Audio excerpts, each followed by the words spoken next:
This evening has been about two things. One, it's celebrating the memory of Emma Humphreys, who I remember as this young woman who won her appeal and then died in such tragic circumstances. And then it's also about celebrating the amazing work being done now by women to fight violence against them. So thank you all for being here. It's a huge honour to sit next to all of you and know how much you've done and how much you're all going to continue to do. And I think what's really important is, in a way, we have two experiences more than 20 years apart in terms of going through the criminal justice system and being misunderstood about what had happened in your lives and how it was that you were provoked the way that you were. A large part of the original battle at the time of the Kiranjit's original trial was the fact that the lawyers just wouldn't listen to us. There was anger in me, regarding after my sentence. I thought British law, modern law, British society is modern society, and they will understand why I don't have.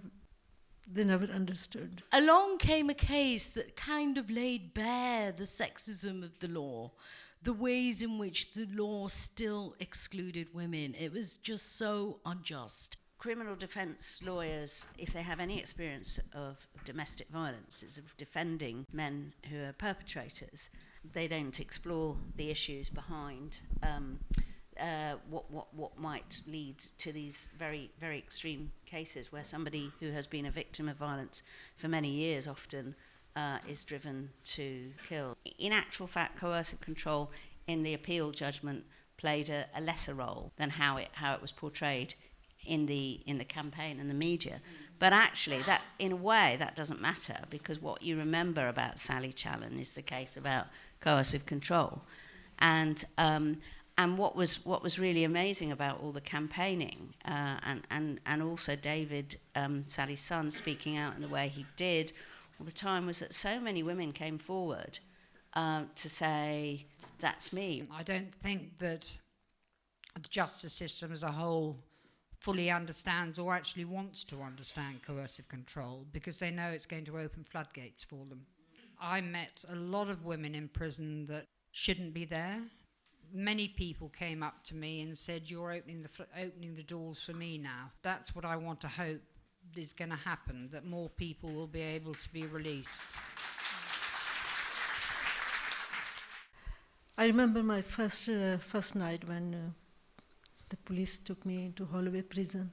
I never thought there is a women prison as well in this world. And I found more freedom in prison. The prison officers used to love me, give me a hug, and used to ask me, do you need anything? And where, at home, nobody wanted to know my suffering. My family, they were more care about their family honor. They thought, if I get divorced, then who is going to get married? You.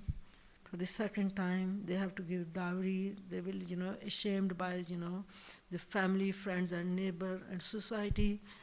Facing that, to then come out and say, I killed my husband, I defied the taboos, I transgressed, I'm defiant, and I'm now standing up and explaining to the world why I did this. The consequences are just so much greater for them.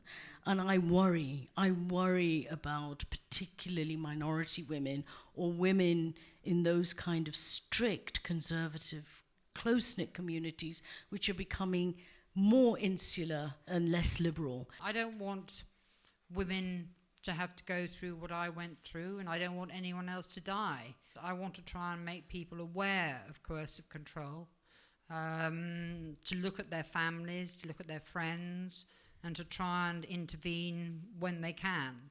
And I just wanted to say that since I've been released, I've become a grandmother. Yes!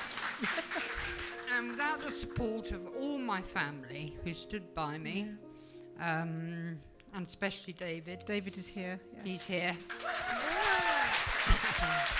And not forgetting Harriet, Justice for Women, and Claire, of course.